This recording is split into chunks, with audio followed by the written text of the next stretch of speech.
My job is to listen to my client and help them understand their current identity and develop it in the direction that appears most appropriate as a consequence of the course of our discussions. So I presume people come to see me because they're miserable for one reason or another. I don't know why they're miserable. It might be terrible circumstances. It might be something they brought upon themselves. It might be some combination of both. But I certainly don't presume to know. And that's, in some real sense, a disturbance in identity. And then what the therapeutic realm is a place to explore the vagaries of identity. Now, I'm not there to affirm my client's identity, nor to deny it, right? I'm supposed to be there as a neutral, ignorant listener. It's like, you're complicated. I don't know who the hell you are or what's wrong with you. We're going to lay out a space of honest communication and try to develop a differentiated model of your identity and then try to optimize it.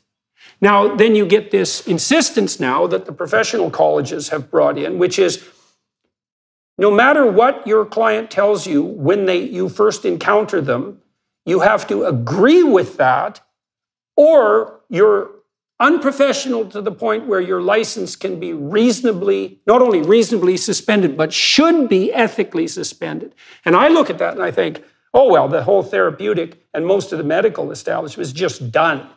If I have an anorexic girl come in to me and say, I had an anorexic client once, very thin girl, as you might expect. She wasn't very big. And I had her sit by me at one point. And I said, you look at your thighs and now you look at mine and you tell me which one's bigger.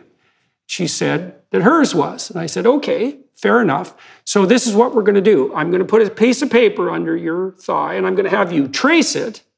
And then I'm going to put it under my thigh and I'm going to do the same thing. And I want you to watch so you see I'm not playing any tricks. Okay? So we did that. And of course, my thighs were about that much bigger on both sides than hers. And I swear she looked at that piece of paper for 20 minutes. Now, she trusted me by this point, so she knew already that I wasn't playing tricks, but she still couldn't believe her eyes. And I think the reason for that is that I don't think that anorexic women can see their bodies properly. They lose the ability to see the gestalt, and they focus on a detail. And then they can't distinguish between what's fatty and what's bone, let's say. Literally, they can't see it. And so, but I wouldn't, if an anorexic girl came into my office and said, you know, I feel that my thighs are too fat, I wouldn't say, well, if you feel that, you must be right, and it would be inappropriate and unethical of me to suggest otherwise. I would say, well, maybe you want to explore that, maybe you don't. I don't know if you have any doubts about it.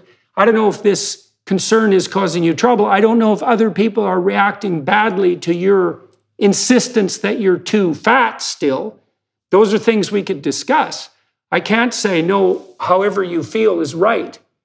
And certainly on the sexual identity front or the gender identity front, exactly the same standards apply. So those are even more fundamental categories than thin or fat. So I just think it's the death of the therapeutic enterprise altogether. So, and unbelievable cowardice and lies on the part of the professional organizations.